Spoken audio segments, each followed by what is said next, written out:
नमस्कार। कार्यक्रम आजको विज्ञानको यो नयाँ श्रृङ्खलामा म प्रस्तुता सुनिता हार्दिक स्वागत गर्दछु।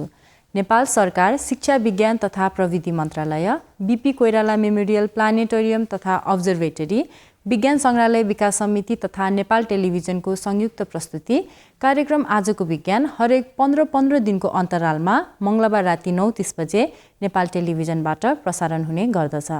यस कार्यक्रममा हामी विज्ञान तथा प्रविधि जगतका रोचक गतिविधि तथा सामग्रीहरू प्रस्तुत गर्ने गर्दछौँ। त आउनुहोस् कार्यक्रमको सुरुवात गरौँ। कार्यक्रमको पहिलो स्तम्भ विज्ञान गतिविधिबाट। वायु प्रदूषण वर्तमान युगमा सबैभन्दा चुनौतीपूर्ण विषय बन्दै आएको छ, जसका कारण यसले वायु परिवर्तन मात्र नभई मानव स्वास्थ्यमा पनि प्रतिकूल असर गरेको छ। प्रदूषित वातावरणले श्वास प्रश्वासदेखि हृदयरोग, प्रजनन प्रणाली तथा केन्द्रीय स्नायु प्रणालीसम्म असर गर्ने गर्दछ। यसै सन्दर्भमा साना बालबालिका तथा किशोर किशोरीहरूमा वायु प्रदूषणले गर्दा उच्च रक्तचापको जोखिम रहेको अध्ययनले बताएको छ। विश्वभरि गरिएका वायु प्रदूषण सम्बन्धी अध्ययनहरूको गहन विश्लेषणले बाल्यकालमा वायु प्रदूषणको धेरै सम्पर्कमा आउने बालबालिकाहरू तथा किशोर किशोरीहरूमा उच्च रक्तचापको सम्भावना रहेको र पछि गएर उक्त रक्तचाप जोखिममय हुने बताएका छन्। वयस्कमा हुने उच्च रक्तचाप तथा हृदयरोगको लागि जोखिम कारक भनेकै बाल्यकाल र किशोर अवस्थामा हुने उच्च रक्तचाप हो। यो अध्ययन वायु प्रदूषण र रक्तचाप बीच केन्द्रित रहेर 5.5 देखि 13 वर्षका 3,50,000 बालबालिका तथा किशोर किशोरीमा गरिएको तथ्याङ्कले बताएको छ। बच्चा र किशोर किशोरीहरूमा वायु प्रदूषण तथा रक्तचाप मानहरू बीचको सम्बद्धताको गुणस्तर र परिमाण दुवै मूल्याङ्कन गर्ने यो विश्लेषण पहिलो रहेको चीनका प्रोफेसर तथा अनुसन्धानका प्रमुख याओ लूले बताएका छन्। यस अध्ययनको निष्कर्षले अल्प तथा दीर्घकालीन अवधिसम्म वायु प्रदूषणको सम्पर्कमा आएका बालबालिका र किशोर किशोरीहरूमा रक्तचापको जोखिमको बीचमा सम्बन्ध रहेको बताएका छन्। अध्ययनको क्रममा तथ्याङ्कले छोटो अवधिलाई 30 दिन अथवा त्योभन्दा कम दिनसम्म सम्पर्कमा आउने र 30 दिनभन्दा बढीको अवधिलाई धेरै समयसम्म सम्पर्कमा आउने भनेर बताएका छन्। वायु प्रदूषणको जोखिम र वायु प्रदूषकमा भएका कणहरूको आधारमा अध्ययनहरू विभाजित गरिएका थिए। यी प्रदूषित कणहरूलाई वायुगतिकीय व्यासका आधारमा साना कणहरूलाई PM2.5 र ठुला र खस्रा कणहरूलाई PM10 भनेर परिभाषित गरिएका छन्। यसरी गरिएको अध्ययनको तथ्याङ्कहरूले 3वटा निष्कर्ष प्रस्तुत गरेका छन्। पहिलो, छोटो अवधिसम्म PM10 को सम्पर्कमा आइरहने युवाहरूमा उच्च सिस्टोलिक रक्तचाप हुनु। दोस्रो, लामो अवधिसम्म PM2.5, PM10 र नाइट्रोजन डाइअक्साइडको सम्पर्कमा आइरहने युवाहरू र उच्च सिस्टोलिक रक्तचापसँग सम्बन्ध हुनु। र अन्त्यमा लामो अवधिसम्म PM2.5 र PM10 को सम्पर्कमा आइरहने युवाहरूमा उच्च स्तरको डायस्टोलिक रक्तचाप हुनु। तसर्थ वातावरणीय प्रदूषणको कारण बालबालिका र किशोर किशोरीहरूको रक्तचापमा हुने प्रभावलाई कम गर्न उनीहरूलाई सकेसम्म कम अवधिसम्म मात्र सम्पर्कमा लिएर आउने प्रयास गरिनुपर्छ। त्यसै गरी बच्चाहरू र किशोर किशोरीहरूमा नियमित रूपले रक्तचापको जाँच गर्नुपर्ने पनि आवश्यक देखिन्छ, जसको पूर्वत नै हामीलाई उच्च रक्तचाप भएको बालबालिका तथा किशोर किशोरीहरूको पहिचान गर्न मद्दत पुर्याउँदछ। विभिन्न प्रदूषणहरू बीच सम्भावित अन्तर्क्रियाको तथ्याङ्कहरू समावेश नभएका कारण यी अध्ययनहरूका केही सीमाहरू रहेका छन्। यी तथ्याङ्कहरू सबै जनमानसमा लागू गर्न सकिँदैन। त्यसै गरी मुटुको स्वास्थ्यमा प्रभाव पार्ने वायु प्रदूषकहरूको बारेमा न्यून अध्ययन भएको र केवल उत्पादित हानिकारक प्रदूषकहरूको बारेमा मात्र अध्ययन भएको देखिन्छ। बालबालिका तथा किशोर किशोरीहरूमा 120/80 भन्दा कम रक्तचापलाई सामान्य रक्तचापको रूपमा लिइन्छ। उच्च रक्तचापको प्राय लक्षणहरू नदेखे तापनि उच्च रक्तचापले भने टाउको दुख्ने, अकस्मात मूर्छा पर्ने, बान्ता गर्ने, छाती दुख्ने, द्रुत गतिमा धड्कन बढ्ने तथा सास फेर्न गाह्रो हुने जस्ता सङ्केतहरू दिन्छन्। प्राय साना बालबालिकाहरूमा उच्च रक्तचाप, हृदय दोषहरू, मृगौला रोग, आनुवंशिक अवस्था वा हार्मोनल समस्याहरू जस्ता अन्य स्वास्थ्य अवस्थाहरूसँग सम्बन्धित रहेको पाइन्छ। विशेष गरी किशोर अवस्थामा अधिक वजन हुनेहरूमा प्राथमिक उच्च रक्तचापको सम्भावना बढिरहेको पाइन्छ। कुनै कारण बिना नै आफैमा देखा पर्ने रक्तचापलाई प्राथमिक उच्च रक्तचाप भनिन्छ। यस प्रकारको उच्च रक्तचाप प्राय 6 वर्षभन्दा माथि उमेरका बालबालिकाहरूमा देखा पर्दछ। यसका जोखिम कारकहरू भने अत्याधिक तौल वा मोटो हुनु, परिवारको कुनै सदस्यलाई उच्च रक्तचाप हुनु वा मधुमेह हुनु, उच्च कोलेस्ट्रोल हुनु, धेरै नुनको प्रयोग हुनु, धूम्रपान वा धुवाँको प्रभावमा हुनु आदि। किशोर किशोरीहरूभन्दा बालबालिकाहरूमा माध्यमिक उच्च रक्तचाप बढिरहेको तथ्याङ्कले देखाएको छ। बालबालिकाहरूमा माध्यमिक उच्च रक्तचापको अधिकांश कारणहरू भने सजिलै चिन्न सकिन्छ, जस्तै दीर्घकालीन मृगौला रोग, मुटुको समस्याहरू, एड्रेनल समस्याहरू, उच्च थाइरोइडका समस्याहरू, मृगौलामा धमनीको सङ्कुचन, निन्द्राका समस्याहरू आदि। हालै दक्षिणी क्यालिफोर्निया विश्वविद्यालयमा NIEHS द्वारा बालबालिकाको स्वास्थ्यमा वायु प्रदूषणको दीर्घकालीन प्रभाव सम्बन्धी गरिएको अध्ययनले उच्च वायु प्रदूषणले छोटो अवधिमा नै बालबालिकाहरूमा श्वास प्रश्वासको सङ्क्रमण बढाउने, धेरै बाहिरी खेल खेल्ने र प्रदूषित वातावरणमा बसोबास गर्ने बालबालिकाहरूमा दमको सम्भावना बढी हुने तथा फोक्सोको क्षति हुन सक्ने निष्कर्ष निकालेको छ। सर्वप्रथम बच्चाको वजन नियन्त्रण गर्ने, स्वस्थ आहार प्रदान गर्ने र बच्चालाई व्यायाम गर्न प्रोत्साहित गर्नुपर्दछ। आहार योजनामा सकेसम्म कम चिल्लो, ताजा फलफुल र तरकारीहरू र पोषण भएको खाना समावेश गरिनुपर्छ। नुनको मात्रा सीमित गर्नाले बच्चाको रक्तचाप कम गर्न थप मद्दत पुर्याउँछ। सुर्तीजन्य धुवाँले रक्तचाप बढाउन सक्ने भएकाले यसले सिधा बच्चाको मुटु र रक्तवाहिकामा क्षति पुर्याउन सक्छ। त्यसैले बच्चालाई धुवाँबाट टाढै राख्नु पर्दछ। वातावरणमा विषाक्त पदार्थ रहिरहँदा वायुको गुणस्तरलाई कम गरी वायु प्रदूषण हुने गर्दछ। मुख्यतया मानवीय क्रियाकलापबाट प्रदूषक उत्पादित हुन्छ। यद्यपि कहिलेकाहीँ ज्वालामुखी, विस्फोट, धुलो आँधी र बन्ने आगो जस्ता प्राकृतिक घटनाहरूबाट पनि हुने गर्दछ। प्राय बिजुली तथा सडक यातायातका लागि प्रयोग हुने कोइला र तेलले नाइट्रोजन र सल्फर डाइअक्साइड जस्ता वायु प्रदूषक उत्पादन गर्दछन्। त्यसै गरी उद्योग तथा कारखानाहरूबाट ठुलो मात्रामा कार्बन मोनोअक्साइड, हाइड्रोकार्बन तथा हानिकारक रसायनहरू वातावरणमा उत्सर्जन गरेको कारण वायु प्रदूषण हुने गर्दछ, जुन स्वास्थ्यको सन्दर्भमा चुनौतीपूर्ण समस्या रहिआएको छ। समय र नयाँ प्रविधिको विकाससँगै प्राकृतिक वातावरणबाट विभिन्न औद्योगिक प्रयोजनका लागि जैविक सामग्रीहरू उत्पादन हुँदै आएका छन्। पानीमा पाइने हरियो वनस्पति अथवा काईलाई हामी लेउ भन्दछौँ। उच्च जैविक इन्धन उत्पादनका लागि चर्चामा आएका यी लेउहरू लामो समयसम्म प्रयोग भइरहेका छन्। यसै सन्दर्भमा लेउबाट बनेका कपडाहरू पनि आविष्कार भइसकेका छन्। हाल सालैका वर्षहरूमा वैज्ञानिकहरूले जैविक कोषहरूद्वारा विभिन्न सामग्रीहरू बनाउन थालेका छन् र लोकप्रिय पनि भएका छन्। नेदरल्यान्ड्सको रोचेस्टर युनिभर्सिटी र डेल्फ्ट युनिभर्सिटी अफ टेक्नोलोजीका अन्वेषकहरूको टोलीले पहिलो पटक त्रिआयामिक प्रिन्टरहरू र नवीनतम जैविक प्रविधि प्रयोग गरेर ऊर्जा, चिकित्सा तथा फेसनका कपडाहरू र डिजाइनमा लेउ प्रयोग गरेका छन्, जुन बलिया र टिकाउ रहेका छन्। त्रिआयामिक प्रिन्टिङद्वारा जीवित सामग्रीहरूको निर्माण गर्ने प्रविधि लोकप्रिय रहिआएको छ, जसको वातावरणीय र मानव प्रयोगहरूमा विशाल क्षमता रहेको देखिन्छ। यो अनुसन्धान प्रकाश संश्लेषण सामग्रीमा इन्जिनियर गरिएको पहिलो उदाहरण रहेको डेल्फ्ट युनिभर्सिटीका प्रोफेसर श्रीकान्तले बताएका छन्, जुन वास्तविक रूपमै प्रयोग गर्नका लागि पर्याप्त बलियो रहेको छ।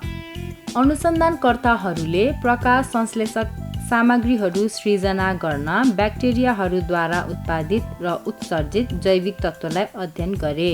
ब्याक्टेरिया सेलुलोजसँग धेरै विशेष मेकानिकल गुणहरू भएकाले यसको लचकता, बलियोपन र आफ्नो आकार पुनः कायम गर्न सक्ने क्षमताले सामग्रीलाई मोड्दा, बङ्ग्याउँदा र कुच्याउँदा पनि केही फरक नरहेको पाइन्छ। ब्याक्टेरिया सेलुलोजले प्रिन्टरमा कागजको जस्तै काम गर्छ भने सूक्ष्म लेउहरूले मसीको रूपमा काम गर्दछ। अनुसन्धानकर्ताहरूले 3D प्रिन्टर प्रयोग गरेर लेउहरू ब्याक्टेरियल सेलुलोजमा जम्मा गर्ने गर्दछन्। यसरी जीवित माइक्रोएल्गी र निर्जीवित ब्याक्टेरिया सेलुलोज तत्त्वहरूको संयोजनामा बनाइएका सामग्रीमा लेउको प्रकाश संश्लेषण गुण तथा ब्याक्टेरिया सेलुलोजको मजबुतता हुन्छ। यो सामग्री बलियो, टिकाउ, वातावरण मैत्री र सरल रूपमा उत्पादन गर्न सकिन्छ। सामग्रीमा प्रकाश संश्लेषण गर्ने क्षमता भएको कारण धेरै हप्तासम्म जीवितै रहन सक्ने र पुनः उत्पन्न गर्न सक्ने क्षमता पनि हुन्छ। सामग्रीको विशेष गुणहरूको कारण यसलाई कृत्रिम पातहरू, प्रकाश संश्लेषक छालाहरू र जैविक वस्त्र जस्ता नयाँ उत्पादकहरूको रूपमा प्रयोग गरिएको छ। कृत्रिम पातहरूले सूर्यको किरण प्रयोग गरेर पानी र कार्बन डाइअक्साइडलाई अक्सिजन तथा ऊर्जामा रूपान्तरण गर्दछन्। पातहरूले रासायनिक रूपमा ऊर्जालाई जम्मा गरी इन्धनमा परिवर्तन गर्दछन्। यसरी कृत्रिम पातहरूले दिगो ऊर्जा उत्पादन गर्ने नयाँ तरिका प्रदान गरेको छ। यो तरिका बाह्य अन्तरिक्ष कोलोनीहरूमा फलदायक हुन सक्ने बताएका छन्, जहाँ वनस्पतिहरू राम्रोसँग उब्जँदैनन्।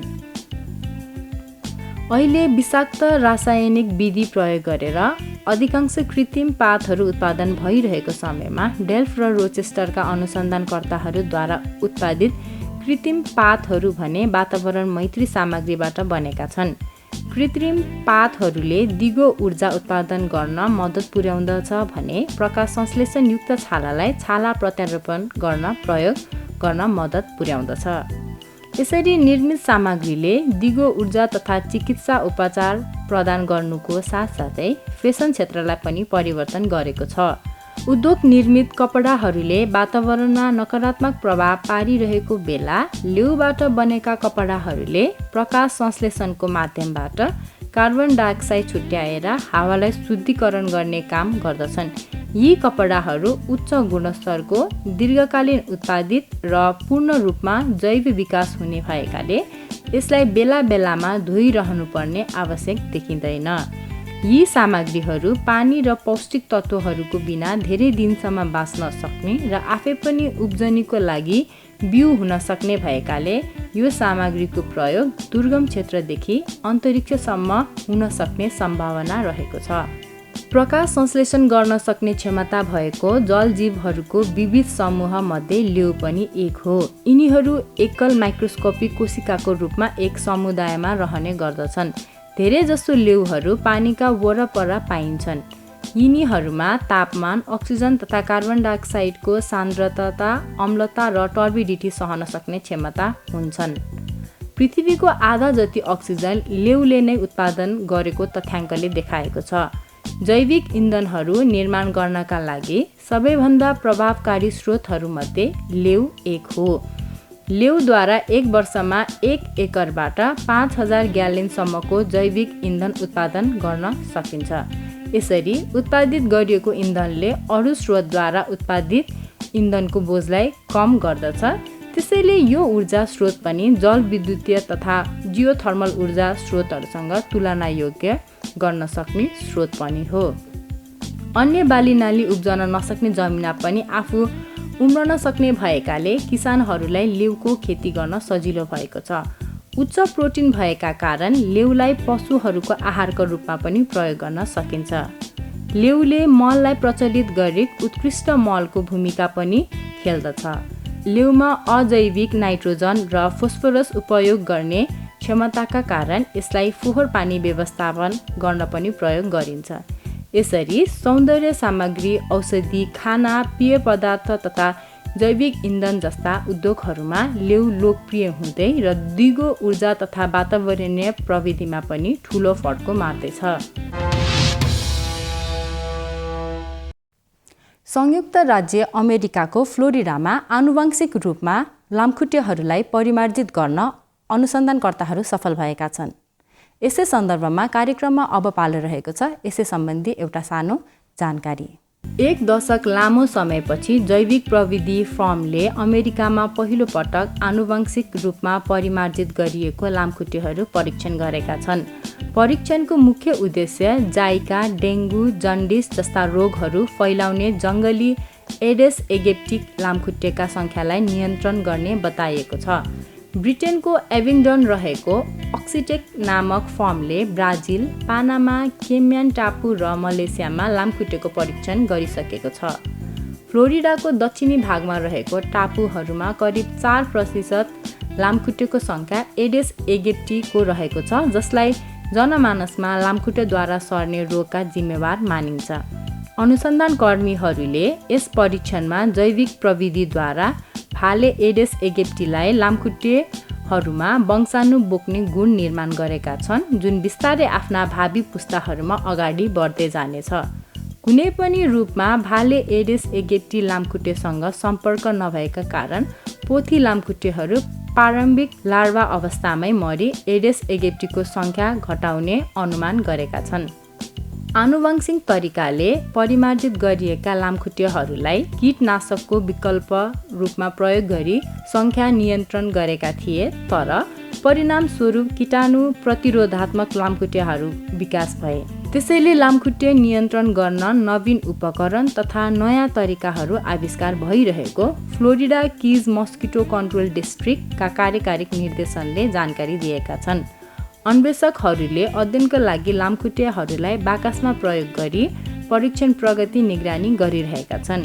यसरी कति टाढा लामखुट्टेहरू बाकसमा गए, कति समयसम्म जीवित रहे, कति चाँडो पोथी लामखुट्टेका सङ्ख्याहरूलाई घटाउन सफल भए तथा वंशाणु बोकेका सबै पोथी लामखुट्टेहरू नष्ट भए कि भएनन् भनेर परीक्षण गरिरहेका छन्। अक्सिटेक लामखुट्टेहरूको वंशाणुमा फ्लोरोसेन्ट चिह्न भएकाले तिनीहरूलाई सजिलै रूपमा चिन्न सकिन्छ। जैविक प्रविधि फर्मले आफ्नो नतिजा अमेरिकी पर्यावरण संरक्षण एजेन्सी EPAलाई प्रस्तुत गर्ने योजना बनाइसकेको छ। अनुसन्धानका तथ्याङ्कहरूले अमेरिकी पर्यावरण संरक्षण एजेन्सीलाई अमेरिकामा आनुवंशिक रूपमा परिमार्जित गरिएका लामखुट्टेहरू जारी गर्न सकिन्छ कि सकिँदैन भन्ने कुरामा मद्दत पुर्याउने आशा गरेको देखिन्छ। वायु प्रदूषणले विभिन्न क्षेत्रमा प्रभाव पारिरहेको बेला अम्ल वर्षा हुनुमा पनि यो एक मुख्य कारकको रूपमा मानिन्छ। धेरै मात्रामा सल्फ्युरिक एसिड तथा नाइट्रिक एसिड हुने भएकाले यी एकदमै हानिकारक तथा स्वास्थ्यमा प्रतिकूल असर गर्ने देखिन्छ। यी कुराहरू भ्रम मात्र हुन् अथवा यसका वैज्ञानिक आधारमा रहेका वास्तविकताहरू पनि छन् त? आउनुहोस् यसै सन्दर्भमा कार्यक्रममा अब हामी प्रस्तुत गर्दैछौँ कार्यक्रमको अर्को नियमित स्तम्भ भ्रम र वास्तविकता। यो एसिड रेनलाई एसिड प्रेसिपिटेसन पनि भन्छ र एसिड डिपोजिसन पनि भन्ने गरिन्छ।